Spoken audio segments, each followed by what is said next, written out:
The All Smiling Faces podcast is now sponsored by Tyre Spot, the Northeast's leading tyre supplier with branches across the region. Tyre Spot don't just do tyres, they cover everything from servicing to wheel alignment. They can handle every aspect of your car's maintenance. For more information, visit tyrespot.co.uk. Enjoy the episode.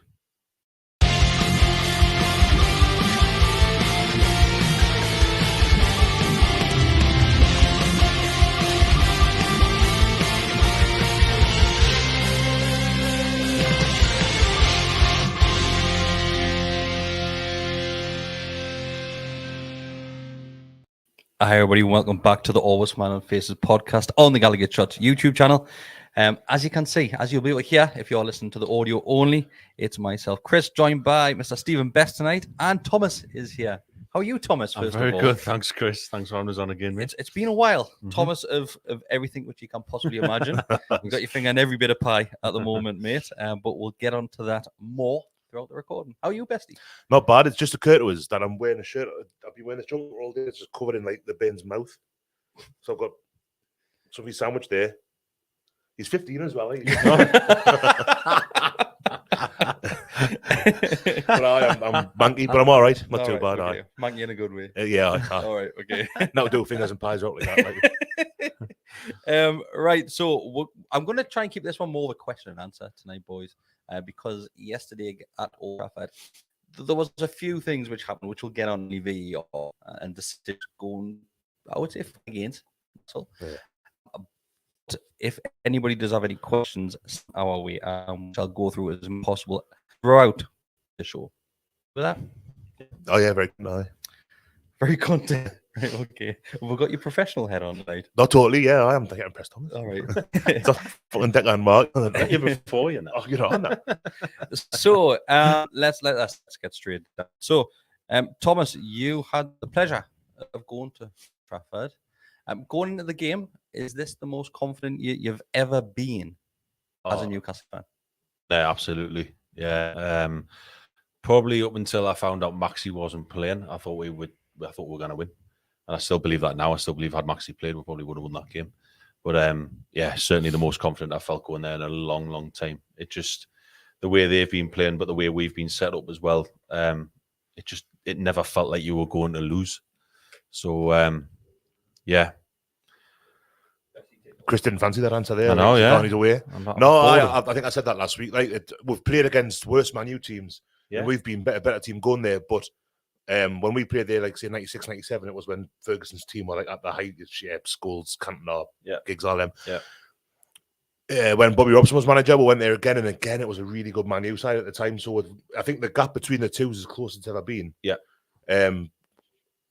We both have been better, but I thought I thought quite look yesterday. I felt as if after should I'd dare say Chris if he ever comes back. It'll come on to it, like with the chances that we had, the penalty that we should have had for me. I think that we can. I wouldn't say be disappointed with the point, but I think that we can kind of look at it and say, we could have won that one. Yeah, absolutely. Yeah. I mean, the first half, I thought the first 5 minutes probably took a bit of time to get into it. Yeah. Then once we did, we were just a better team for the entire first half. I felt. Definitely. We sort of dominated, started looking good on the ball. Yeah. And. Yeah, they're not great. Like they're really not great, but equally, we're pretty decent. So it's, it's weird because Man U being not great is still most of the rest of the league is still a good side. Like what I mean. Yeah. They're fifth in the league and they have been in bad form until last month or so. Yeah. But I thought the same early on. From maybe 10, 15 minutes in, we pressed them nice and high up the pitch. We won the ball back a few times, had our chances, and as I'm sure Chris is going to come to now. No, everything all right. Everything's fine, yeah. Sorry about that. Has Mark been fiddling on with the cables again over there? Well, Roger was the last one in here. Wait. But I think it was internet issues, but we're fine now. That's sound. So you were talking about the Callum Wilson. You went straight in with that one. Not the Callum Wilson incident.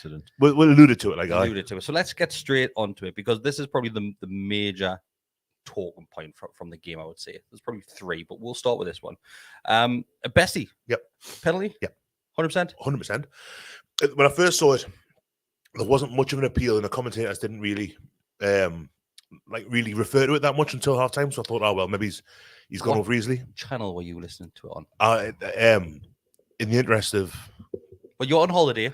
Yes, Which country were you on holiday on? One of the ones that was showing it legally.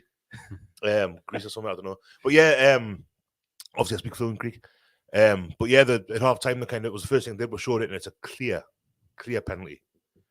It's inside the box. I forget who it is, but he steps across him. Varane, and it's I don't understand how it's not given.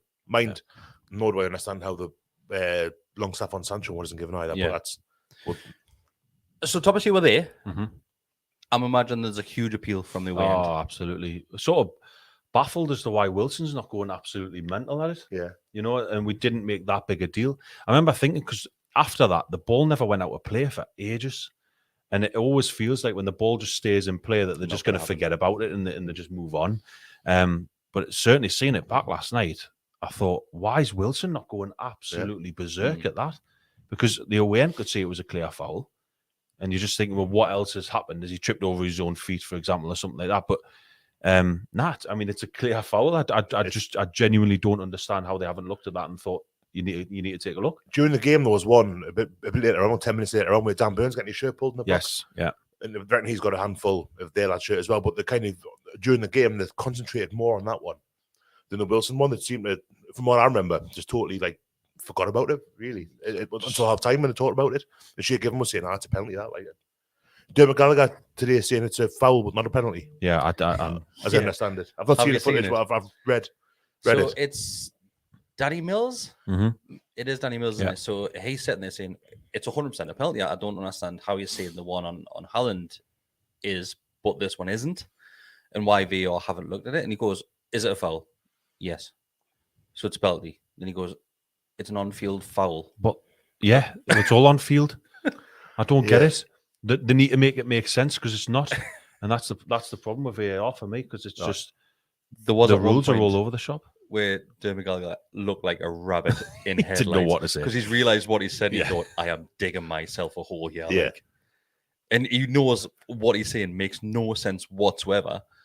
But for some reason, he just won't go against the referee and VAR's decision. There's probably 100 podcasts right now talking about it as well. You know what I mean? So he has I feel sorry for particularly it's a ridiculous thing to say, like Thomas says. I mean, quite often people will say if that's in the box, it's a penalty. If that's on the halfway, that's this the case. If it's a foul, it's a foul. It shouldn't matter if it's in the box, if it's outside the box. If it's a foul in the box, it's a penalty. I don't understand how. I know this will be an argument which most fans will have. But if that's the other way around and that's Ronaldo going down, the referee does not think twice. He points to the spot straight away there. Yeah, or VAR gives it. Have I got to be 10? Am I like the Sancho one? The Sancho League haters. No, the Sancho one's is as big a penalty for me. I agree. I think the way Sancho goes down doesn't help his cause. But then again, VAR should look at it. Longstaff clips him. But we're saying if Callum Wilson had made more of a song and dance about it, then we might have had more chance of getting it. But Man United made a song and dance about every single decision. Oh God, they didn't get much either. Well, that picture, there's 10 of them around the referee. I think it's from the Ronaldo goal. It's going back to the olden days, that Fergie days, isn't it, where they've just surrounded the referee. Yeah. So that's the next talking point. That come before the. That was before the penalty. Yeah. So that was the second half, wasn't it? The second half. It's like the 50th minute or something. Yeah. So we'll start the second half, and it's an offside free kick that we get. Yeah. So because Ronaldo scores from that, which is disallowed. Exactly. Yeah. And then the referee's clearly standing on the halfway line, just past the halfway line with his hand in the air, and it is Fabian Schär who taps the ball back to Nick Pope with a hand gesture of "I'm not taking this." Yeah.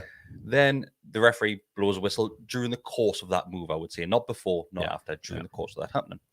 Then Ronaldo, a bit like, do you know if you've got a dog and the dog's got a ball and drops it at your feet and I've got to really sneak up here and steal the ball away. That's exactly what he done with Nick Pope. It was the weirdest thing I've ever seen. Yeah. It was almost as if he was thinking about it for a while. It's gone, as he's walking towards him, he's thinking, hang on, he's just kicked that ball there. I could easily play this off. Yeah. I don't think when Ronaldo first starts moving, I'm not convinced that was his first thought that I'm going to steal that ball. I think he's thought about it as it's gone on. He's kind of stopped, hasn't he? And then eventually, I mean, what he's doing, it's just ridiculous, isn't it? Like, you talk about sportsmanship, and it's like, that's the furthest thing from. It's almost like he doesn't know the rules. Yeah. You ever seen talking about the World Cup earlier? There's one from, I think it was 1978. Brazil played against Zaire. There's a player on the wall called Ilunga Mwepu. Referee gives a free kick. I forget who's going to take it now, but he blows a whistle and the bloke breaks out the wall and puts it away. It's reminded us loads of that, where the referee's the referee has whistled in this one, but it's like he just doesn't understand. His shirt now not allowed to pass the ball back. His shirt got to pick it up and put it down in order to get the ball from A to B. He's not allowed to roll it back. It's just I don't get it. He's tried his luck, hasn't he? He's a prick, isn't he? But it's the way they've gone on after that. Surely Man United players aren't like seriously that pissed off about that to say that like they've been really hard done by. Yeah. Because you're right, his The chances fans are. The fans. I've seen loads of that on Twitter. It's madness. It is. I genuinely believe if that's Newcastle, I don't think I'm raging over that. Like, I don't think I'm like, that's a goal. How hasn't that stood? Because it's just ridiculous. It's one of those. If you get away with it, fantastic. But if you don't, then it's right. So the thing is, when Ronaldo gets the ball and he knocks it past Pope, I was going to say he takes it around Pope, but he kind of not really, because Pope doesn't even make an effort whatsoever. He stood perfectly still. Before that ball's even hit the back of the net, Ronaldo was running towards the referee, trying to say, I've done this, I've done this. Yeah. And every other player on the field, apart from De Gea, I would say, is also around the referee. Sure, there's 10 of them, all of them, the red shirts, It's embarrassing. You know what? Fair play to the referee there, in my opinion. Because, like, great pause, wasn't it? Yeah, because that's probably not something that referees have dealt with for quite some time, where they've had that many players surrounding the referee, that much pressure on them in that one decision. Where, do you remember, it was Brighton played at West Brom years ago, and Lee Mason blew for to take the free kick, so they took it quickly, and Brighton scored. It was at West Brom. I remember seeing it not long ago, and they were like sort of going with VAR, then going back to VAR, like disallowing the goal, then giving the goal. It was a weird situation. It was a bit like that, where there's just so much pressure on the referee, where he's thinking, well, I did blow the whistle, but like, come on, like, it's that they clearly haven't taken the free kick. So it's something, and you know what it is, and like you said, Thomas, we haven't seen it for a long time, because the Premier League and the referees did clamp down on it. Yeah. But Ronaldo did get a yellow card on the back of that. He did. Which at the time I was thinking, is that a bit harsh to give me a yellow card? But do you think it's more of the reaction? I think the reaction, yeah. We don't know what's been said. I didn't know if it was for kicking the ball away, because technically that's what he's done, isn't it? That is true. But I thought at the time, well, is it ungentlemanly conduct, or maybe in the kind of, it's not a melee, is it? But in the kind of disagreement that he has with the referee afterwards, is that what it's from? I don't know. But in these, Bruno Fernandes in particular was in the referee's ear all game. Every game. When he wasn't on the deck, he was in the referee's logo all game. Like, it must be horrible. As a referee, you must know, like, certain players are going to do. And we've got players like Wilson likes to have a chip every now and then, and chip yetters as well, like, but not like that. Surely not. It just feels as if you must go there thinking it's going to be a long hour and a half, this, because I'm just going to be constantly yelled at by this dickhead. Yeah, and the referee has every right to book every single one of those players if he wants to. I was thinking that. I was thinking it'll be the first thing I would do tonight. I thought, not interested. Yeah, I'm the referee. Do you think that's where it's going to, what's going to have to happen, Thomas? Where referees just going to have to be a bit more stern with those sort of situations. Go, right, you're booked. Yeah, learn your lesson. Yeah, I mean, look at what's going on just nationally, grassroots level. Yeah. You know, they're postponing all the games at grassroots level because they're protesting against the abuse that referees get on Merseyside. And then you see that happening in the same weekend. You saw it at Anfield as well. The club as well, aye. And you think, we get angry at football fans. We've always got angry as football fans. Like, that's kind of part and parcel of the game, isn't it? You kind of don't want to lose that bit of that. But there is the element where you've got to say, come on, man. Like, the referees come in for enough stick without that sort of stuff going on as well. And do you know what it is? I am going to say at some point, rightly so, because some decisions are horrendous. But no matter how much you kick off on that field, nothing's going to change. It's not going to change. No, that's the thing I don't get when you're saying about the Wilson thing earlier. If you'd made it more of a fuss, like the VAR have still got the opportunity there to kind of look at it, regardless of whatever he says about it. So I don't know if kind of doing that, especially these days where everything gets ratified, not everything, but a lot of stuff gets ratified at Stockley Park.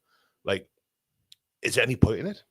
I mean, you're maybe going to kind of colour the referee's judgment a little bit later on if you're constantly saying, oh, but you're giving one out, you're giving one out, you're giving one out. Eventually the referee's going to go like, oh, maybe I'm not giving enough. Well, I think the game turned round after that Ronaldo incident. I think it probably swung in Man United's favour from then on. It happens at St James's, doesn't it, with that sense of injustice, and it just riles the crowd. Oh, like, yeah. You know, I mean, the atmosphere wasn't great still at Old Trafford, but like it did lift it a little bit, and it did add that pressure on you. You're thinking at that point, just take a point. Did you see any improvement from the atmosphere at Old Trafford? Because I've been a handful of times, and a little bit very flat. Yeah, they've got this new section sort of where the away end is along that side in the far corner. They've got this new like singing section, which is pretty decent. Which is you can see that it's constant, non-stop throughout the game, but you can't quite hear it. But yeah, it's still not great. Like you know. So next incident is something which goes in Man United's favour. I'm going to say it. I'm probably going to get some abuse from certain sections of the fan base. But you alluded to it earlier, Bestie. Sean Longstaff coming in with a training leg. It's soft. It's 100% a penalty for me, though. Yeah, I think it is as well. It just is. He fouls him. Again, Sancho's reaction, I've seen people say kind of maybe went against him, that he's gone over the top a little bit, but still, a foul's a foul. Like I think he does. He clips his ankles for me. It's a typical Sean Longstaff challenge. Yeah, yeah, it is. Am I being ridiculous and thinking that they haven't given it because they didn't give ours? Maybe, possibly, because maybe he's looked at it at half time. I don't know. Probably not, but because it's a penalty, isn't it? Like all day long, we're screaming for that, aren't we? I was unbelievably shocked that the time it took for VR to look at it, that they did not send the referee over to the monitor. As soon as I saw it, because we were kind of doing stuff in my house yesterday, and as soon as I saw that, I almost stopped paying attention because I thought, well, I'll go one down here. Like. And then the commentators, they've looked at it, and I thought, how? Especially there was one a little bit earlier on, which I don't think was a penalty, but could have been given, the Trippier one on Ronaldo, where Ronaldo's had a shot and Trippier's kind of stepped across him a little bit. I don't think it was a foul. It's more of a coming together, isn't it? Just to the right in the 6-yard box. But I've seen those given. We got one years ago, 10 years ago maybe. We got one, Ben Arthur, I think Rio Ferdinand, at the other end. Oh, yeah, the Trafford end, yeah. When we drew 1-1 down there. We did, yeah. And that was a really similar, to me, that was very similar to Trippier and Ronaldo one. Yeah. So do you think at the end of the day, and we'll come on to it in a little bit, the substitutions which came on, do you think a draw was probably favourable for both sides? Absolutely. From our first half performance, especially the Joe Linton chance, I absolutely, I think the draw. It was a game of two halves because we were brilliant first half. I thought second half we started looking a bit leggy. Then when they started making the changes and stuff like that, you are looking at who's coming on the pitch and thinking, bloody hell, like we need to get out of here as quickly as we can with a point. I think that's the thing with the 5 subs as well. With a team like Man U, for all we've spent some money since the new owners came in. Are there still new owners? Been a year now, just since the current owners came in. I'm going to say a new owner. It still feels new, doesn't it? There's a honeymoon period still. Mike actually was a long time. It was. It's still fresh in the minds. I'm still deeply. I watch games now, and I'm still so deeply kind of affected by them. I don't know if I'll recover really, but I forgot what I was saying now. New owners since new owners came in. Man United. The money spent. The benches. That wasn't a bad bench by our standards yesterday. I didn't think. Yeah. Like we got Lascelles there. Shelby was on the bench. I don't know if he didn't come on. But Chris Wood, who isn't a wonderful striker, but did a job last season, £20 million, whatever he was. A Premier League level striker, if only just Joe Willock. Yeah. So for all that wasn't a bad bench for us. That's decent. You can bring 5 players on out of 9 now. The 5 that Man U are going to have at their disposal is always going to be better. Not always, but for a long time. Yeah. Than the likes of us or teams lower down than us. You know what I mean? Wolves, Brighton, West Ham. Just because of and I don't really like it, to be honest with you. I've gone on record about this before. I don't know if it's just like an old man kind of. I remember I've done this story before as well. So when I used to work in a pub in Shields, as Stag said, there was an old time we used to get in. Who said football went down the pan when they allowed 1 substitute. I was in the 70s, he said substitutes ruined football. And I thought, like, Fred, bless him, he died in the bus, of course, got it clean. On my bus. 3. Oh, right. Oh, no, E3. Because the 3 goals are white leagues. And he would, football, I don't watch it anymore. It was ruining the bro substitutes in. It's killed football, that. And I was like, very good. Like, players getting injured, players getting that. But now, to me, 5, it starts to feel like a international friendly almost. We're bringing all these cheats, half your team you can take off. Are you still allowed the 1 free sub as well for concussion? Yes. So technically, could you make 6? Yep. theoretically. And if it goes extra, I think so. If it goes to extra time, if it's a cup match, just so let's say for argument's sake, you've used all 5 substitutes, okay, that you're allowed. If a player then goes down with concussion, are you allowed another one on top? I believe so. I think so. I think you are as well. So 6, more than half your team. I think so. It's a lot of subs, and when you think about it, there's always one incident in the game where there's a head-to-head collision. Well, when Botman went down early on, yeah, I thought Anthony, there was a thing. Anthony a couple of times left the elbow in a little bit. One on Botman, one on Joe Linton. Where it's a great challenge by his friend, but he's just it's probably not enough to kind of get a steward's inquiry, but it's a bit cheeky, I thought. So we've gone over the likes of the VAR decision. So let's get down to the chances which Newcastle United have. I would say, the fault of Joe Linton, and he does really well with the first one. So it's a great header, hits the ball, then it comes back out, and is it a case where it's a bad finish? Or can he just not adjust his body in time, and it's a pure shock of the ball coming back when he doesn't know what to do? There's a bit of everything. I think a bit of everything. I sort of give a bit of sympathy to him, but at the away end, it was like one of those moments where the away end just fell, where everyone was head in hands, however hit the woodwork twice. That was it, and you're just saying, for Christ's sake. But I don't want to be too harsh on Joe. Well, you know what I mean? It's Joe Linton on, isn't it? In the box. This is what you're going to get, unfortunately. He's probably thinking, I'm at Man United away, I'm in the box, and I'm like, I've got 2 chances. I mean, the first one, you're right, he does really, really well to get something on that and to get it, obviously, to hit the bar. The second one, you're just thinking a bit of composure and just stick it away. Because he has beaten both times. Yeah. Oh, yeah. Yeah. I don't know if he's enough for the second one, because I saw someone saying, why not go back across the goal? There is a defender running there as well. There is.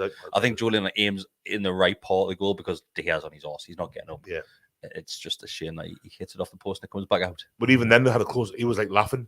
Joe Linton afterwards, as if to go, I can't believe I've done that, yeah. Other than that, can anybody remember any other Newcastle United clear-cut chances? There was one, I think, just after that. You're just looking for the bounce of the ball. There was one came across the box, and I think it was Bruno at the back post, and he's inches away from it, and you're just thinking we just need a bounce of a ball. Yeah, there's a few times the ball's being put in the box, and they defended quite well. They got rid of pretty much everything that came in the box, and you need one of those just to fall your way. Yeah, it was one of those games. Yes, it ended as a 0-0, but a lot happened throughout the game, and it was probably quite an enjoyable game for a neutral to watch because it was end to end. It was really open. The game. Really, really open. I saw a thing on Twitter this morning, some Tactics page, and it was a goal kick we had where we've got defenders in the box, so it gets rolled short, maybe, and their defense is pretty much halfway in their half. So there's loads of room in between the two. So that was a kind of game with a lot of breaking, a lot of for all there wasn't a great deal of goal mouth incident really. Man U didn't have a shot on target until it was mainly Newcastle in the first half. You would argue, pretty much, and I'd say the start of the second half as well. It was really open.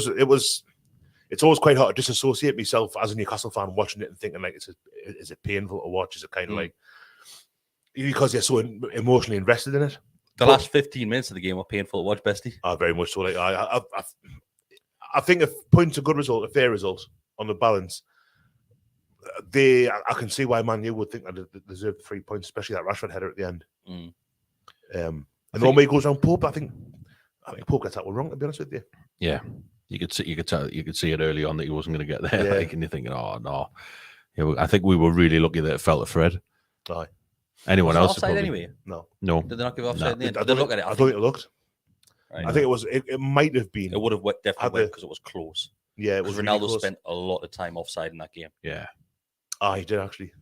You look at the last 15, 20 minutes though, and that's where you hate the fact that Maxi wasn't there. Yeah. Because it opened up. He dragged us straight up the pitch, and that was what we didn't have. We didn't have anyone taking up the pitch.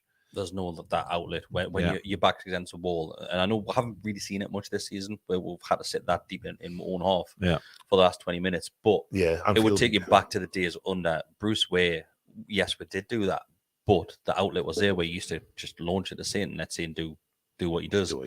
But you don't have that option. And there's a few questions about Alan St. Maximin coming up. So we'll go and cover him in a little bit more detail soon. But yeah, if anybody does have any questions, send them our way and we'll go through the many as possible. So One of the things I did want to bring to your attention is something which was saw after the Liverpool game as well, and a lot of fan reaction. So this was a tweet, and I think, Bessie, it was you that brought this to my attention on Twitter today, because you quote-tweeted it. And this is from a Twitter user. I'll not say it, but it is on the screen. So I think it's Norther, the fella who's a goal. I think he's a writer. Is he? A football book, like technical. All right, okay. I didn't click on his profile because I saw enough about him from that one tweet, if I'm being honest with you. So he says, I have put it on screen for everybody, he says, so disappointed in NUFC and Eddie Howe's tactics today. Seen teams come and defend at Old Trafford for decades, no problem with that. But the number of times those big, tough lads stayed down on the turf, wasting time and disrupt play was disgusting. Thoughts, Thomas? We've got a point. I don't care. No, to be honest, I was thinking it myself, because I kept thinking, why are we always injured? Yeah. Like, are they genuinely injured, or are they wasting time? Because if they're genuinely injured, because I think it's a bit of both. Because it happened at Anfield as well. Yeah. Like, and because I must admit, when we were at Anfield, I was baffled by the 5 minutes added on, because I thought we took the piss way more than that. I thought it was going to be more than 5 minutes. But yesterday, I was like, the amount of times we're down for cramp and all that sort of stuff. I get that. If we're the home team or wearing Man United shoes there, I think we're going mental at that. Because I think after the Liverpool game, I remember who did we play after Liverpool? Was it Palace at home? We had two back-to-back homes, didn't we? Was it Palace? It might have been, yeah. So someone that Palace, they started time wasting, and our crowd's going mental. And I'm thinking, bloody hell, we were doing this on. Were they going mental because of the back of what had happened? Quite possibly, the week before? Quite possibly. But still, I think, if it's a bit of both, I have to question why so many players are going down with cramp after 70 minutes. It seems a bit rich, though, that sort of tweet, especially from the incidents that we saw during the game, where a lot of the Man U players spent a lot of time on the deck searching for a penalty as well. Yeah. And Alan Shearer came out and said, if you keep on trying, you'll get one eventually. Yeah. All along those lines. With I also think it's really disrespectful to how we played in the first half. Exactly. Because we battered them in the first half. And we weren't at full strength yesterday either. No. It's one of those, you can come out with a game like frustrating. I've done it in the Championship, where you come out of the game thinking they've put 10 men in the box and we've had to try and play through them. We've done it in Bournemouth. Again, Anfield, like Thomas says, like Nick Pope went down after a minute. And Anfield got some paracetamol or whatever it was, a couple of cowies. Migraine. Had a migraine. So it happened, like, say, there was a point where I noticed that someone went down with cramp, and I thought, like, there's no way. But then, like, there were, at the same time, when I mentioned Anthony on Botman earlier, one of Joe Linton went down, when Sher took a tumble on the slope at the edge of the pitch. That looked at the time quite nasty, but after a couple of minutes, he seemed all right. So how much of that was genuine concern that he'd done something, and how much of it was like, I've got a chance to kill a minute or two here. Do you think it's part of the game? I could be getting this all wrong, but do you think a lot of it's to do with the likes of these fans and managers and coaches and players don't like the fact that Newcastle have came in here and rustled a few feathers along the way? Yeah. I mean, for me, we haven't legitimately lost a game this season, because if you look at Anfield, we shouldn't have lost. Yeah, and I think we haven't had our strongest team yet. Yeah, in any game. I think that's very fair to say. And so you've got teams will be looking at that and thinking, bloody, they're hard to beat there. So then when they see stuff like that happening, because they might be thinking, like initially before the playoffs, they're playing really, really well. But then when they see us turn up and there might be a little bit of time wasting going on, then they naturally get pissed off with it. But it is, like you've just said, Bessie, it's part and parcel. It really is. But you do what you've got to do. And to be honest, we've been so soft for years that I kind of like that we've got that little bit of, for want of a better term, a bit of shithousery about it. And because I think we've needed that. We've been called a soft too nice. We've been called a lot. Yeah, far too nice. Yeah. And now we've even by ourselves. We've sat here and said the team's too nice. But now we're just standing up for ourselves and we're doing what we've got to do to get results. Yep. Yeah, I totally agree with that. Yeah, we all had to beat there's been a lot said about we've conceded the fewest goals in the Premier League, like 9 in 10 games. Best defence in the Premier League. Yeah. Can't believe that. Well, actually, in positive goal difference as well, which doesn't happen very often up here. There's an open top bus for that. Get it on a flag. Get it on a flag, Thomas. Next display. But he's a big plus sign. But even then, we're playing Dan Burn at left back. And I think Dan Burn's a very competent left back, but he's not first choice, is he? Like, you wouldn't have. because you've mentioned it. Is that coming? Is that one? No, but we'll go back to the Man U game. How do you think he performed against Man U? He looked a bit shaky at times. I thought he struggled second half. One where quite near the end where the ball comes across him to that Anthony, and he seems to get lost a little bit. And he kind of half turns again, and by the time he works out how to do it, he's like 5-10 yards behind the lad. Like, so it was always going to be a tough game for him. Really hard. I mean, I don't purport to know more about the strengths of the team than anyhow, but I was kind of maybe not expected, but I thought that Target might have got a game there. I said that. I thought he would. I thought because of the pace that they had down that right side. I did think that the Target would probably be the better fit, but we mentioned I don't know anything in comparison to anyhow. So on last week's podcast, Thomas, that was one of the arguments we said. We were saying if there were any changes going to be made that weren't forced changes for injuries and things like that coming up in to Old Trafford, and we said Joe Linton coming in and Dan Burn being replaced with Target. So I think everybody was shocked to see that, and I don't think Dan Burn had a bad game. Far from it. No, it's just at times you could tell that it could have been possibly a target point for Man United because he got himself in knots a couple of times. Exposed his limitations as they are. But it looks like he's settled on Botman and Shea now in the centre. Because I think that's the 4th or 5th game in a row they've played together. I think we look really good. I think we all would have said that would have been the case at some point when that would be your consistent too. Botman's like stupid, like he's stupidly good. He's very good. Frightening. Yeah. Those are the first couple of games where he came in for a little bit of maybe criticism is not quite the right word, but people were kind of focusing quite a bit on like a couple of misplaced passes and stuff, and maybe he looked slightly rusty, he wasn't quite up to speed.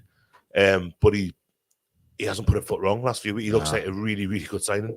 Yeah, like it's really weird. I mean, I won't go into it too much, but I had this debate in the car on the way back, like, we're best team in the last 10 years.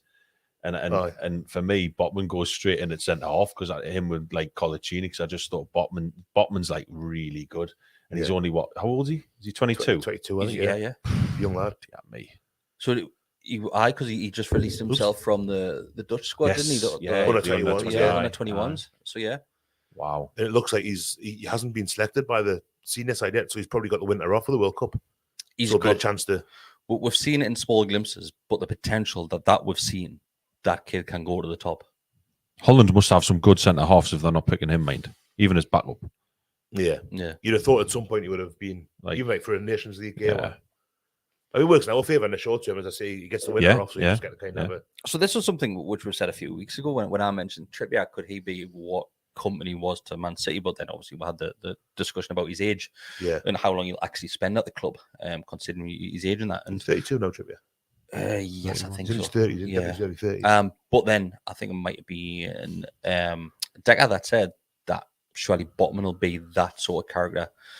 Young kid with a huge future ahead of him, or what looks to be like a huge future. He could be the captain of this football club for a long time in the coming years. If it's true that we've got no ceiling, then there's no reason for him to leave, is there? You know, him, Bruno, because the talk last week, or weekend before last, maybe, was that Bruno was not going to go to Real Madrid, but they were interested, and he said no. And it's inevitable that when you've got that level of player, when you're the team we've been for the last 14 years, that other teams are going to look at them. You know, when we lost Kabay to PSG, we got relegated, lost Townsend, Sissoko, when Jan Matt. I mean, varying degrees of upset about when they all left. But yeah, the kind of the ambition is to become a team that when Real Madrid come in for someone, can I stop them?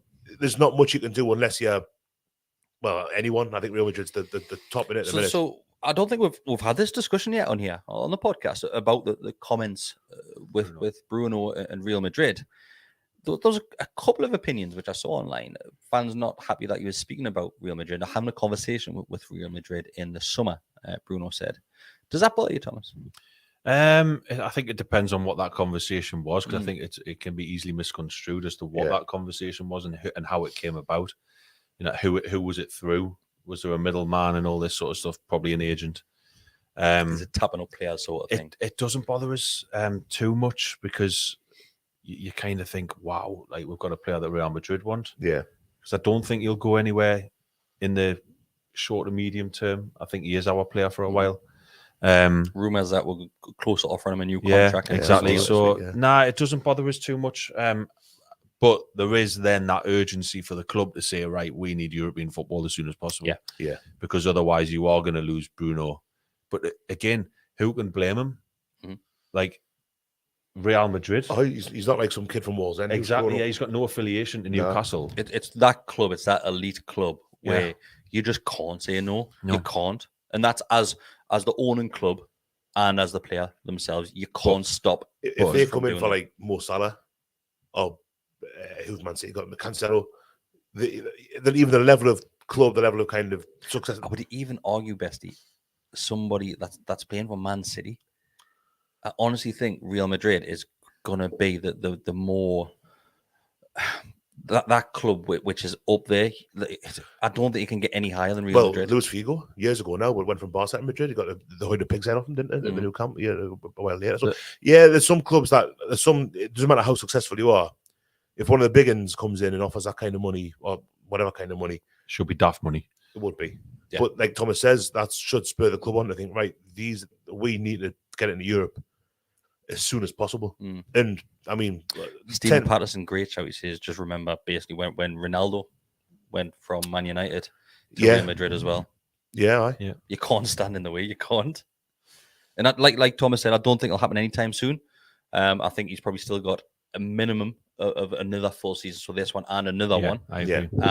Then depend on our situation then, because the way we've been playing this season, Europe's definitely a possibility. Of course it is. I fancy we're getting the Conference League this season, right?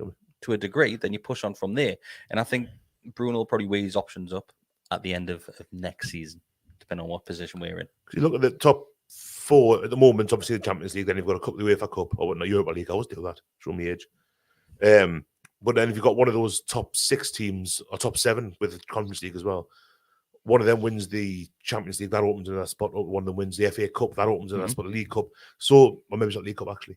But it becomes from a pretty rigid 6 to maybe 8, possibly 9. And then is it this season where it changes? Or next? After next season, I think there's more spots open. I think the whole top 10 qualify for Europe from next season.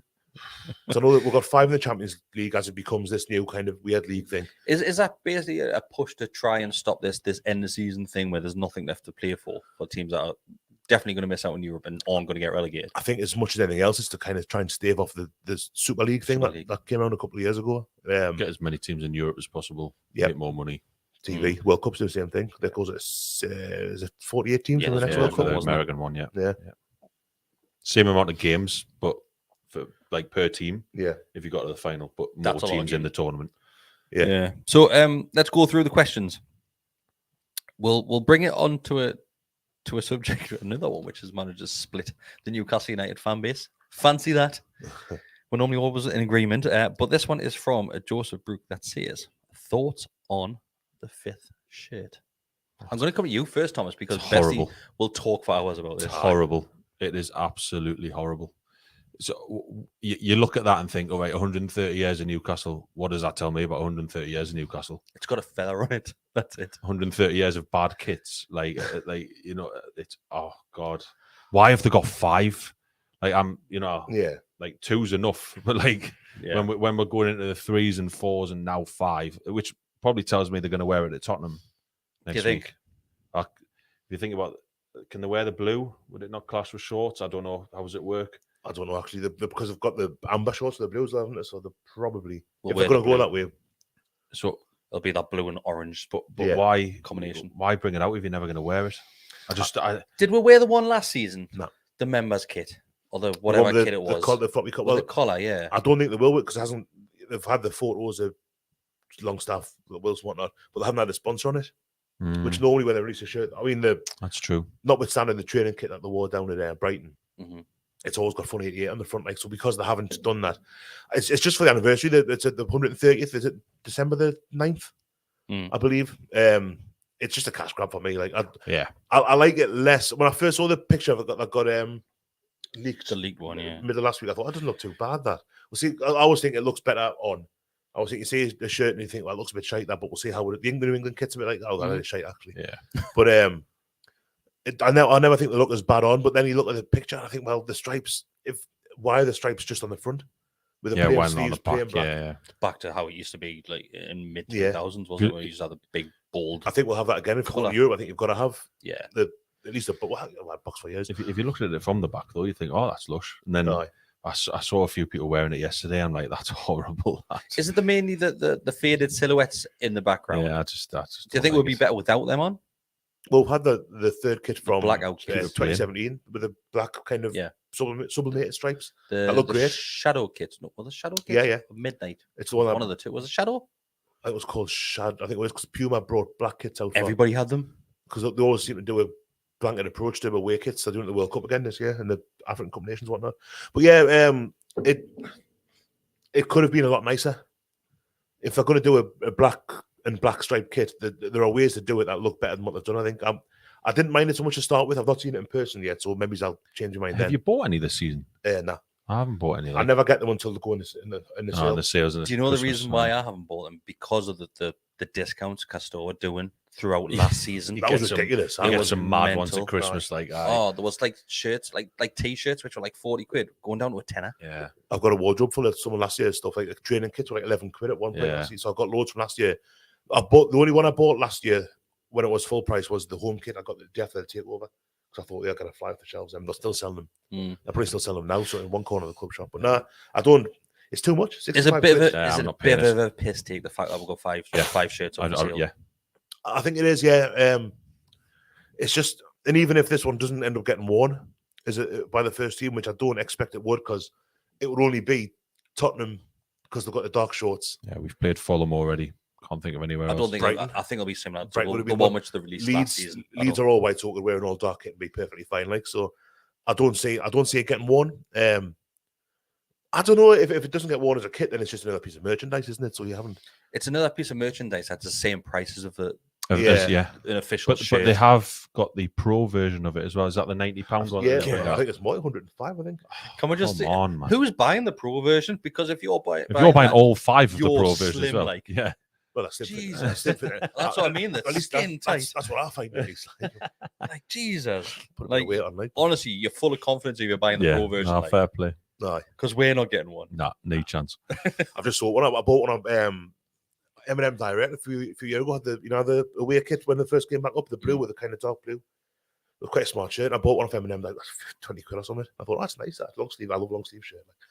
And I got it and it was a pro version, so I put it on. And honestly, I more or less had to cut myself out of it. It's they've got the kind of the little rubbery type of bands. That kind of it was absolutely. I thought, well, even if I was like, it wasn't a strip of fat on us. There's not a cat in hell's chance I'm getting into that. Like, no way. So we're all in agreement that it's not for us. It's not. I think I'll be giving it a miss unless they put it down like 20 quid next summer. I'll just pick one up for. It's probably one that you'll pick it up, keep the tag on it, and see if it's worth a bit more in a handful of years' time. That's very cynical, Christopher. Well, very cynical. We've seen the prices that these ones will be going for with the silhouettes and that's honking as well. I don't like that one. That's honking. Oh, you don't mind it? No, I don't like it. Oh, it's honking that. The Brighton one, the one down there, I think it's. Yeah. But we have heard from our CEO this week as well. He went on BBC Newcastle. He did. Answered one of our questions as well.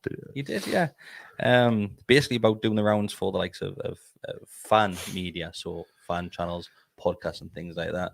Basically said that he's open for it, but it is something which everybody at the club has had discussions about.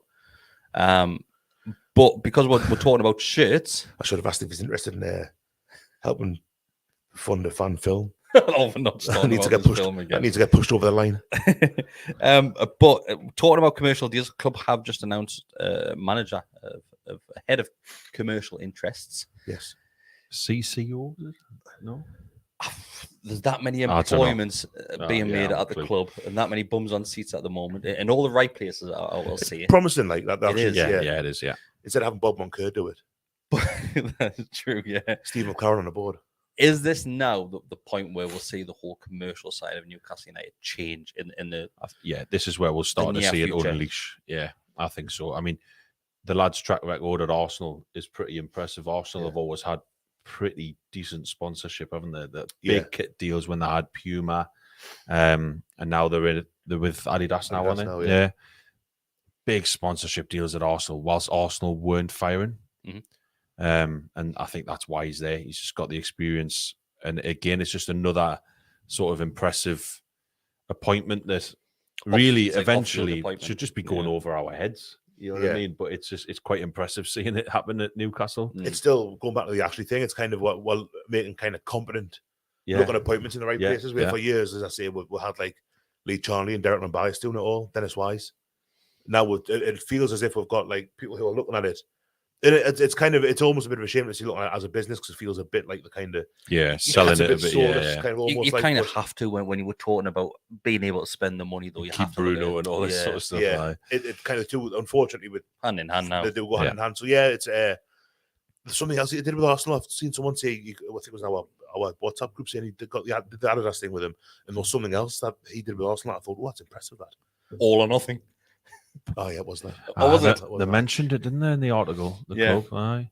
So it has been mentioned, and we've had this discussion a few times, Thomas. What are your thoughts on Newcastle being the stage 4 in Amazon documentary? 4 or against? It doesn't really bother me. I never watched them. I've watched them all. Like I'm interested in them. I just never. It's exposure for the club, which I think is a positive. It'll be weird seeing certain things going on in the background that you maybe didn't think. There's certain things that you kind of just want. You don't ever want to know because it's like you keep it quite a romantic side of it. And like but I think it's just the way it's going to go. Do you think Eddie Howe would entertain that though? That's that. So I was thinking this. I don't think he would like it. He didn't want the squad photos being released after. In the dressing room, exactly. Eddie Howe doesn't strike me as that kind of person that would like a camera following him around. Yeah. Being in every dressing room, home and away. Tyndall would. He'd love it. Oh, my big fear is that they'll catch Eddie Howe doing something daft, something like the Mikel Arteta, the brain and the hard holding hands and stuff. That'd be something like that. Eddie would be tainted by it. Yeah. And I love Eddie Howe, so I feel a little bit kind of protective over him. So Eddie Howe podcast with Jacob was supposed to be released today. I don't know if it's Darryl mentioned it. I don't know if it's today. It was supposed to be released because I put a tweet on it and Jacob retweeted it.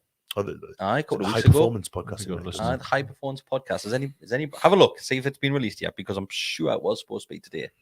But do you know what is Eddie Howe? And we've mentioned this a few times, Bestie, and we're back to the point where when Eddie Howe talks, the pubs fall silent because you want to hear everything that man has to say. Upstairs in the Strawberry when they have they do. It's similar to what it was like on Rafa as well, because pubs used to fall silent on there. Yeah. The only time which I remember that in a bad way is when Mike Ashley done against West Ham before kickoff against West Ham. I was in the Goose Rannery. I hate the Goose. I don't know why I was in there. But the pub just went silent because people are thinking, why is Mike Ashley on the telly? What's he got to talk about? And that's when the whole thing came. Like, you'd sell the club and we'll win something, all that sort of shit. Qualify for the top 4. Yeah. I'm always a little bit kind of resentful of the Goose because when I used to start going to the games and my dad used to take us in. I'm just resentful of geese in general. The Marty Birds, like. But when I was a kid, my dad would take us in the mid-90s. And there was a pub called Scruffy Murphy's on Percy Street where the Goose is now. There was a proper little pub. We used to get like a pint of Kilkenny's. And I would stand there was a little snug in the back and I would stand there with me. I was only 14-year-old, with long hair and that. Like a little stand with me, keep blonde hair, like not totally beard, like just me pint. That is greatest beer, and I can't football with the lads. My dad's mates and that, and then sitting in the leasers. So I'm really I'm very bitter about the Goose, like the Goose in the Garden, formerly. It just smells like food. It's too big. I've got a thing with Wetherspoons anyway with him. It's not Wetherspoons, is it? It is, isn't it? Nah. Is it not? Don't think so. It feels like a Wetherspoon. It looks like a Wetherspoon. It smells like a Wetherspoon, but it doesn't have carpet like a Wetherspoon. If it looks like a goose and quacks like a goose, it's a duck. I'm pretty confident it's not Wetherspoons. It's something like that. It'll be like one of those chains, something like that. I'm pretty confident it's not a Wetherspoons. Right, let's go through the rest of the questions. We've got a couple about injuries. So this one is from Adam Ski G, who's a member as well. So thanks very much for becoming a member. He says, do you think Alan St. Maximum ongoing injuries are a cause for concern? And would it make us move for more cover in January? It's a great question. I'll come to you then. Thanks. I think it is a concern. I really do. But as I touched on this before, I'm concerned by a few of the muscle injuries that we keep getting. But Isak now, like, so it was back-to-back days. Yeah, what's going on? Bruno was at the start of the season. He missed a few games. And so I do think it is a concern because it's a huge shame, like, because Maxi's Maxi, isn't he? Maxi has to play. But if he's going to be out for numerous games, numerous times every season. Yeah. You're going to need cover. You have to, because we can't rely going forward on Jacob Murphy and Ryan Fraser. As much as I actually stick up for them a little bit, especially Murphy, it's not going to take you forward, is it? Like, you can see the limitations. Yeah. So that they will need some cover. Well, they were talking in pre-season, or we were talking, everyone was talking about we need someone else up front because Wilson's going to break down at some point. Yeah. Obviously, Isaac came in, he's been knackered for most part since. Like, but at some point, you've got to have that conversation with Sir Maximin as well, where you think, well, for all he is a wonderful player, and he's such a dangerous bloke to have running out of defence, or he seems to have added a bit more to his game as well since Howe came in, a bit more intelligent maybe. But he's so injury prone. When he came on against last weekend, who played last week? Brentford. Yeah. And he had the strap on his thighs, and it looks like he's mummified almost. He's covered, like. And you think, well, is he not confident? Does he need that kind of like a placebo subconscious? Yeah. Or is that actually doing anything? Because if it is, then do you lick him more time because he's clearly not right? I don't know. I love the bloke, and I'd love to think, talking about Botman and Bruno earlier, how they could become like talismanic almost in Newcastle, going from relegation fodder to mid-table to European to whatever we are in 10 years' time, say.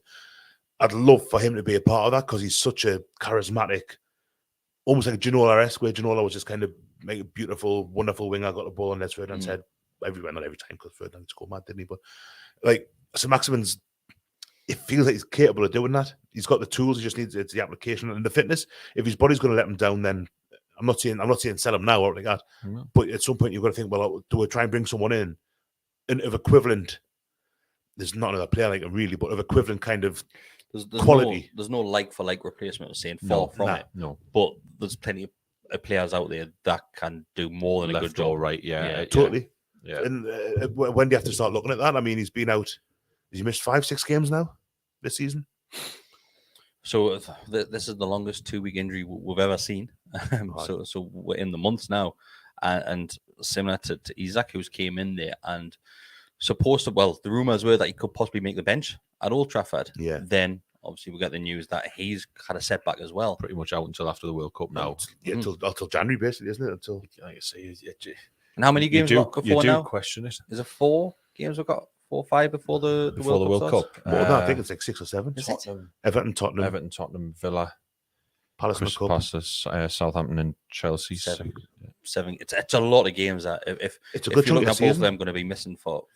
It's a big chunk of season. Good chunk of season that, and when we've been talking about getting into as good a position as possible before the World Cup, because when you come back, you've got 2 games. You don't know what it's going to be like, exactly that. And with regard to maybe trying to strengthen in January, looking at who's fit, where we are on the table, there's a lot to consider, and I think it's a big shame because he's like, from the little I've seen of him, I like the look of him. Yeah. And it would have been nice to have thought he could have maybe got 5-6 goals before the World Cup and think, right, he's got where there now. We can play we'll work out how to play him and Wilson together, even, because now he's not going to be back until after Christmas. By the looks of things, that's half your season gone without knowing how you're going to kind of get these two playing together, or which one you're going to play and which one you're going to drop to push one outside. You do sort of wonder, looking like when we go to the end of the season, if we'll look back at this now and think, bloody hell, those injuries. They cost us. Yeah. You know what I mean? Like, where could we have finished? Had they not been injured? One of those seasons where we go the full season without seeing what we believe to be your full strength starting 11. It could well be, and I still like it is concerning. Like Thomas said, and we kind of speculated here. Is it because I play with so much more intensity now that the conditioning hasn't quite caught up, or the players' bodies aren't quite? Yeah. But I mean, not to criticize. I love how they played. This isn't kind of me saying, "Oh, you've got to," because it's. Every week on Match of the Day, I would say Newcastle had the highest turnover, isn't it? The attacking third and all that, and they're doing this, and it's basically how we beat Brentford last week. It's something which we saw though before Eddie Howe and the coaching staff came in though. That these sort of injuries to Callum Wilson and to Saint, it's probably just them as players. I don't think it's anything to do with the training methods or anything like that. Not. But you do get frustrated though, don't you? It's just happening time and time again. You just want somebody to blame at times and think, oh shit, something must be going wrong. Something's not right. Someone's not doing something right. And because if you noticed, even Brentford game, the home game, that Saint was warming up away from the rest of the players. Like Cisse that time when he went right from the... Not around the goals, no, but he was just away from the rest of the team, doing his own sort of warm-ups and things like that. He's away from the main pack where they're doing whatever they do. He's kind of like that anyway, and he's just sort of keeps himself to himself. I'll be out here just doing what I'm going to do. It's a massive concern, really. It really is. But I think it probably will force the owners into making those decisions. In January, absolutely. Yeah, might well do. Yeah, so Maximin, have they said how long they expect he's going to be out for? Even if they said how long, I don't think anybody knows until Saint's ready to come back. They said definitely the next 2 games, wasn't it? It was a Craig Cole. Yeah, I think it was. Was that? Yeah, I mean that's only this week, isn't it? So. But then we've heard it is. But again, it was definitely 2 weeks when the injury first came. Yeah, it's a while ago. And it's not the first time we've had this with Saint as well. That there's been times before where you expect him to miss a game or 2, and he hasn't been seen for the full month. He's been seen at Disneyland and stuff. Disneyland, yeah. I don't know. It does worry me. It really does.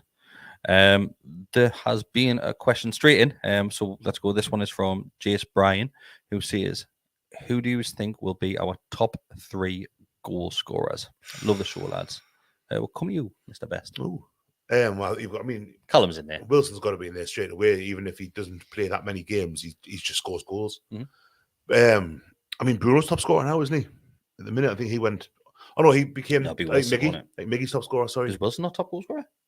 No, I don't think. I think Miggy's because of the games Wilson's missed. I think Almiron's top scorer because he's got 4. Almiron, Wilson, and Bruno. I think so. Yeah, I think Bruno scored more goals than anyone else since he arrived. But then Wilson was out. Only came back for the Burnley game last season, didn't he? He got 2.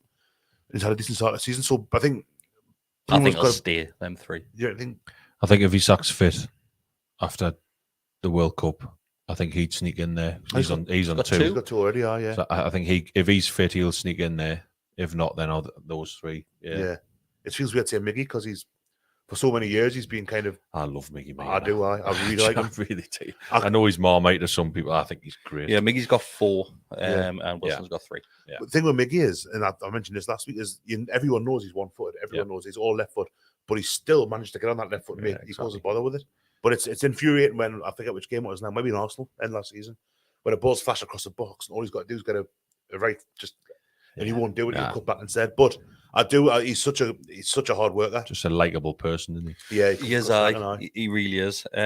What was it? You that had posted something on Twitter about somebody's description about Miggy the other day? Oh no, it wasn't me, but I think I saw it. Was it like a kid that's being told that he doesn't have a bedtime or something like that, and he's been full of Skittles or something like that? Something along those lines. I've absolutely murdered that description of what somebody put there, but it was absolutely outstanding. We've got time for a couple of more questions, so I will go to the members who have sent questions in. So sorry if you're not a member and you've sent a question. Incentive, that though, isn't it? It is an incentive. That's exactly what I've done there, Bestie. You can become a member. It's just $2.99 a month. Shrewd business sense. And you get your questions answered. Except with Gordon Gecko.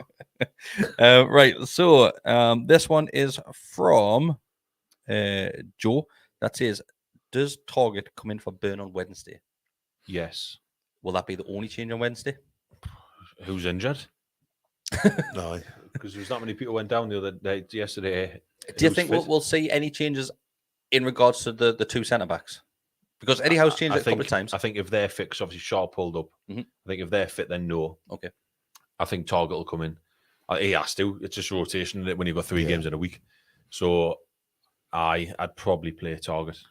I think I would as well, yeah. And if Shea's knackered, then probably that means Burn goes inside. Yeah. Lascelles. I think Lascelles. It could be Lascelles. He's capable still. I saw someone on Twitter yesterday saying it was Mayhem who came on yesterday. I thought he did really well. Wasn't. He did say. Yeah. It's fine. He got rid of everything he needed to do. Yeah, no, he was very tidy, I thought. It was typical Lascelles' performance, as in head the ball as far away as he can. Yeah, he did what he did. That's what you need to do. That'll be his remit. That'll be what he says to him. Just don't let them score. Don't let that ball land. Aye. No, Lascelles, if Lascelles comes in against Everton, particularly Everton, I would say now I've got no problem with it whatsoever. I mean, I wouldn't have a problem with it against Spurs either, but I think Everton would probably be better suited. Because I think Spurs is a very hard game. Yeah. A very, very hard game because they've had a really good start this season then. Any changes in midfield? Obviously, Joe Linton came back in for Willock. Surprised by that weekend. I thought he would, unless Willock had a bit of a rest. Willock was excellent last weekend. Was Joe injured? I'm not too sure. He was on the bench, wasn't he, yesterday? Willock? No, Joe Linton. He went down at one point in the first half. But I don't think he is at the minute. But there again, he's just come back from a couple of games off, so at some point you might see him. Maybe Everton. Wednesday night, isn't it? Is it our first midweek home game of the season? I think so. Yeah. Champion. Yeah. Love that. I do as well. Like that. Yeah. So we're just seeing the one change off the top of our heads. I think if they can help it, yeah. I don't think he would change Wilson for Wood. You can't change anything. No, I don't expect to drop Almiron yet. I don't think Shelby's ready to start yet. Not quite. You might see him for 20 minutes and maybe he's on against Everton, so he can give it that free kick away on Gordon again. I think if he can help it, if there's no injuries, if there's no injuries, it'll stay the same. Bar Target probably coming in. Yeah, but what do we know? It'll be a totally different. Anderson. That young lad at the time of the day could bring Fraser in. Fraser could start ahead of Murphy. Instead of Murphy. Yeah. I think one of the two games probably. Yeah. You're going to see. I think you're going to see a handful of changes over the next two games. You have to. It's just natural. You have to. Yeah. What's the game after? Spurs. Villa at home. Yeah. That's a week. It's like the Saturday, isn't it? Yeah, Saturday, 3:00. I think you're going to see quite a few changes in the next week. I think Tottenham could be the most because you could really be looking at Tottenham and thinking, "Oh, I will probably get beat there." Like, I think you'll see a lot of Newcastle players lying down against Tottenham. Yeah, a lot of you think you've seen stuff at Anfield and Old Trafford where we can't there next week. Ball will be in play half an hour. Aye. Apparently, it was Haribo's, not Skittles. It was Haribo's about Almiron, a kid that's had a bag full of Haribo's and been told he doesn't have a bedtime. It's a great show, to be fair. Like, he's chuffed a bit, that kid. Lastly, let's end it on this one. Liam Coates says, "Where do you lads stand on the stadium naming rights talk?" Something which has serviced again recently, probably something which arguably will have to at least look at that and see what sort of income we can get from that. We hated it when it was done previously because of the reasons it was done previously, because you never saw any sort of... there was no benefit of the first team. No benefit to anything, the fans of the club or anything. He actually even said that, didn't he? Said he's doing it as a showcase. As an advertisement, yeah. So what happened? Wonga bought it and renamed it St. James's Park. Publicity stunt, yeah. Did we see any of that? No, probably not. Thomas, what are your thoughts on it? You don't want it to happen, but it's inevitable that it's going to happen. I think we seriously need to look at it as a fan base and think, right, it means a lot to the supporters, the fact that it's called St. James's Park. It'll always be called St. James's Park. And whilst we'll see the benefits on the pitch, which is obviously what we all want to see, I think now with everything that's going on in life in general, cost of living, I think there has to be something in it for the supporters. I think if you're going to change something like St. James's Park, I think you go at ticket pricing and say you need to keep your ticket pricing fair. Push back to the fans. Yeah. There has to be some bargain. Something that the fans can see. Well, if you're going to do that to our stadium, there needs to be something physical in it for us. There has to be, because I think if you just bend over and say, name it, whatever, do whatever you want with it, when will it stop? What else is going to happen? And I think we just need to be careful as a fan base and say it needs to be fair. Yes, okay, it'd be fantastic when we see the investment on the football pitch, but we all know that the ticket isn't that big a deal to the football clubs now. Yeah. That if it was just reduced slightly to a fair amount, or it was kept at a fair amount, great. Just don't raise the prices astronomically where people cannot afford it. There's a comment there from Chris Curry that says it happened to City, Arsenal and Spurs, but I think the difference with that, those are new stadiums, purpose-built stadiums, really. Spurs is just Tottenham Hotspur Stadium, isn't it? It is, yeah. For now, yeah. But this will be our home, which... It's our home. It's St. James's Park, isn't it? Yeah. It's very rare that a new stadium gets built and isn't. I think going back to like the Britannia at Stoke, the BT selling it at Borough. I think off the top of my head, Sunderland's the only one that's a new stadium, or was it? It's like 25 years old now, but that's been built in the kind of current-ish generation that hasn't been. I think the Reebok Stadium, Bolton, I thought I'm now Emirates, the Amex, all of them.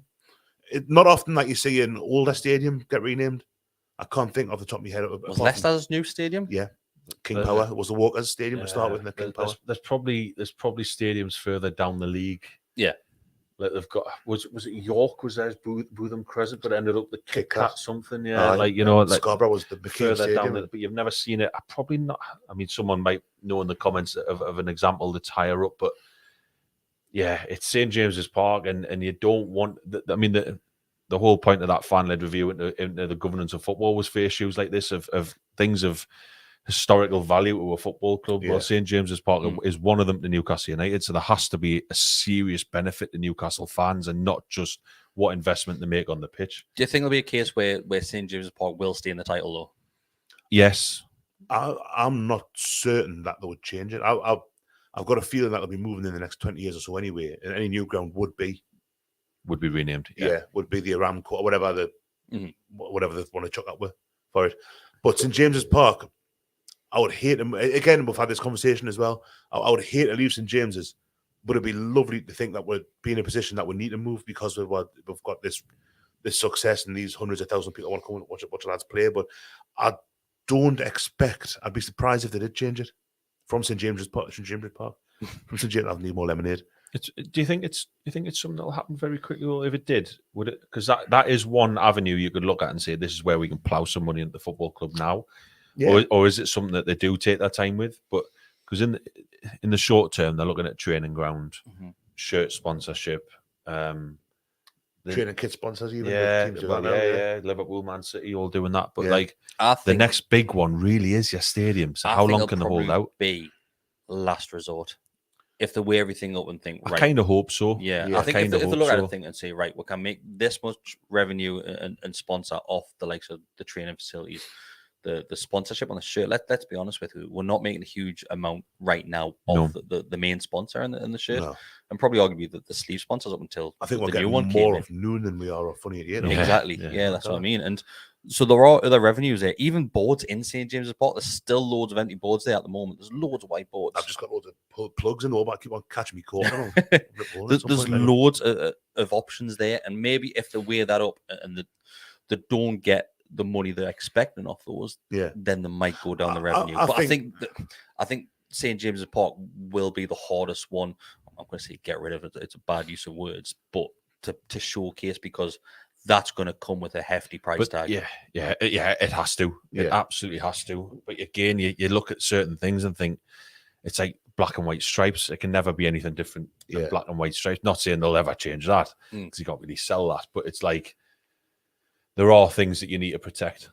And you would be gutted if it went like, because there has to be that. I've said this before earlier, but like there's that romantic side of it that you've got to, we've got to cling to stuff like that. It's just woven into the fabric of not the club, but the fans, the region. Like you say, if they move, then it's fine. Whatever. You've got no affiliation with any new stadium, but like with this one, it's where we've all grown up, and it's like it was always St James's Park, and because of what we went through with Mike Ashley, we would be slightly hypocritical if we said, it's fine, not a problem.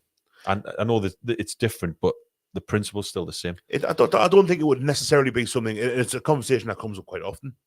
But you look at and I mean, we aren't on the same level at the moment, but Liverpool, Man United, Anfield and Old Trafford, they haven't changed. Yeah. They haven't had to bring money in to do what they've done. True. West Ham's London Stadium, Tottenham is a brand new stadium, still Tottenham Hotspur Stadium. It might change in the near future. It might not. They get revenue elsewhere, don't they? NFL and all that. Oh, they do. So there's still a lot of teams, successful enough teams in the Premier League that haven't had to do it. Do you think it's because we've got a big gap to close, though? Yeah. And that's the kind of flip side of that is to say that the goalposts have been moved since PIF. Moved out the weekend at Hull. Chopped down by 2 inches. It happened last week as well. Cardiff, that weird. But it's like when Abramovich bought Chelsea, another one, Stamford Bridge. But there again, when Abramovich bought Chelsea, he could just do whatever you wanted. A couple $100 million. Financial fair play wasn't that big an issue, was it? I don't think it was an issue at all. No, it wasn't. It wasn't an issue until the year after City was bought. 2008-9 maybe. So I think it would be the last thing. I would hope it's the last thing that would go. I mean, once we've got sponsors on the front of the shirt, the training ground would be the training kit would have a different sponsor. We've got a hair transplant. We've got 5 kits you can sponsor them all. We've got a hair transplant sponsor now because so many of our podcasters are fucking bald. Every podcast, I'm sure Adam Pearson's looking, going, I'm in trouble here. I'm going. One of the perks of the job. But there's so many different kind of ways of bringing revenue in. You mentioned there, Chris, the advertisement since the Sports Direct boards got taken down. Yeah, there's loads of empty space. There's just nothing. There's even that, but it's the playing side of it as well. It is selling players. Yeah. Yeah. and bringing some in and the academy and investing in that and effectively selling them, getting a bit of cash for that. Yeah, so you hope it is the last thing to go. We'll see. But the good thing is, they've said they'll speak to the fans about it. So yeah, that's ideal, and it's something which the owners have said from day one that they want to keep the fans involved throughout. Are they still obliged to do the fans forum thing?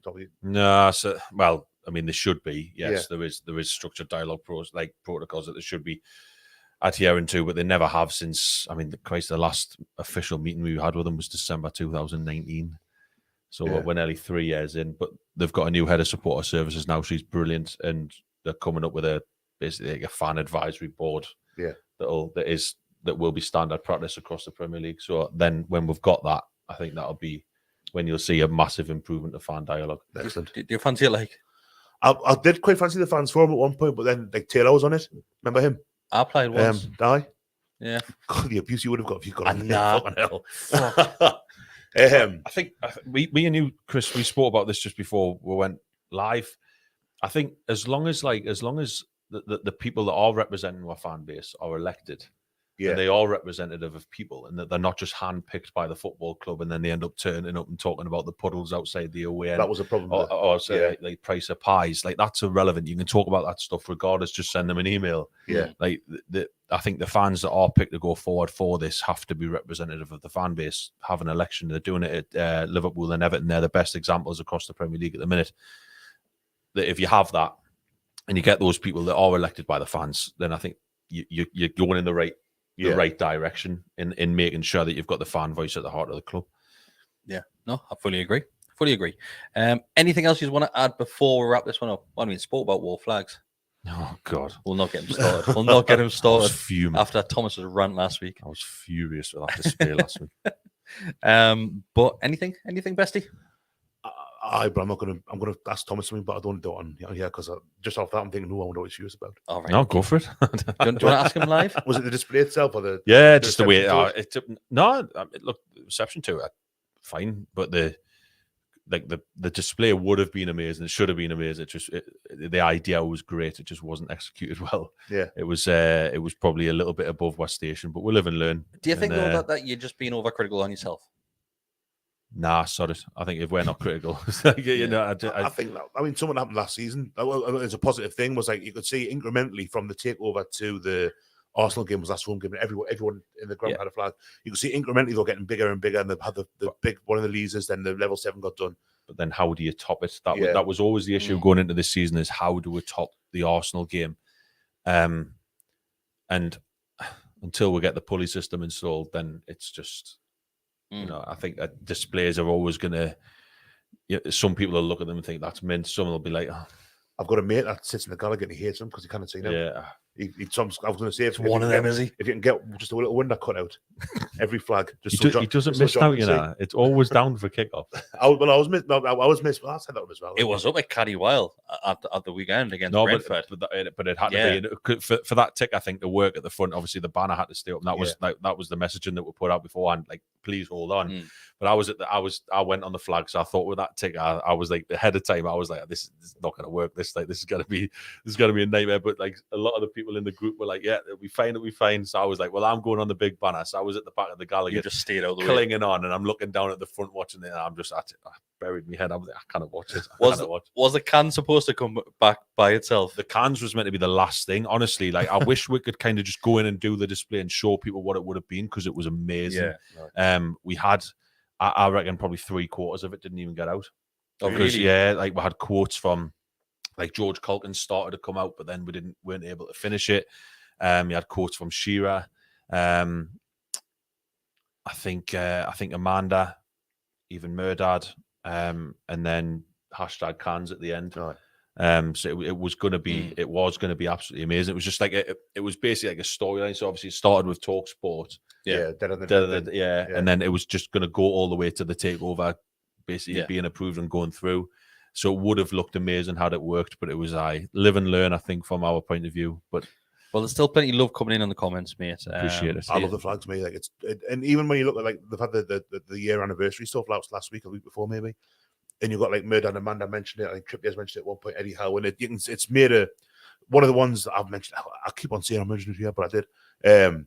was towards the end of last season. I forget which game it was now, but it was Soccer Saturday. And Jeff Stelling's talking, and he just goes, look at that. Can you imagine? I'm getting goosebumps now talking about it, remembering it. He said, can you imagine going out as a footballer and playing in front of that? How far in advance are they booked, or are they kind of mooted?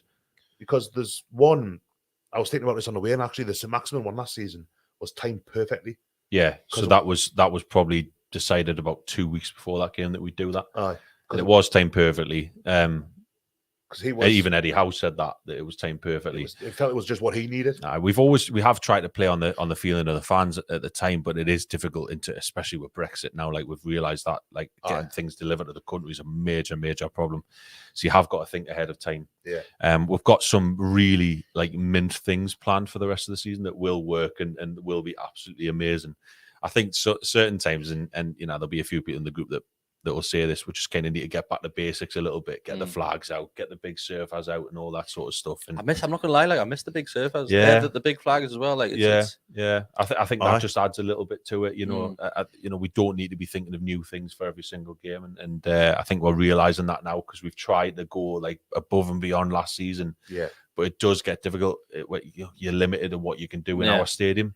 I think we're limited by the fact that we don't have any tiers. Yeah. Apart from level 7, but then the away end covers a lot of that. Yeah. So there's no tiers where you can hang things down and all. So we are limited to a flat surface. Yeah. And it's like I say, if we can get a pulley system installed, then it'll be class. Absolutely class. Proper tifos and that. Aye. Yeah. We can go proper ultras then. I could see your brain just thinking. I'm thinking, shit, what can happen? Top off front, the Gallowgate megaphone. 6 now. You're going to be the drummer, aren't you? The drum's coming back. It's going to be you. A Portsmouth bloke. The drummer, the drum's still there. John Portsmouth Football Club Westwood. Something like that it is. The drummer's still there. So I think it was Wolf Flags last week that I'd put on. How can you basically get the chance in tune with everybody else and in rhythm? And I made obviously a bit of a salty comment about bringing the drum back. A lot of people didn't get that joke.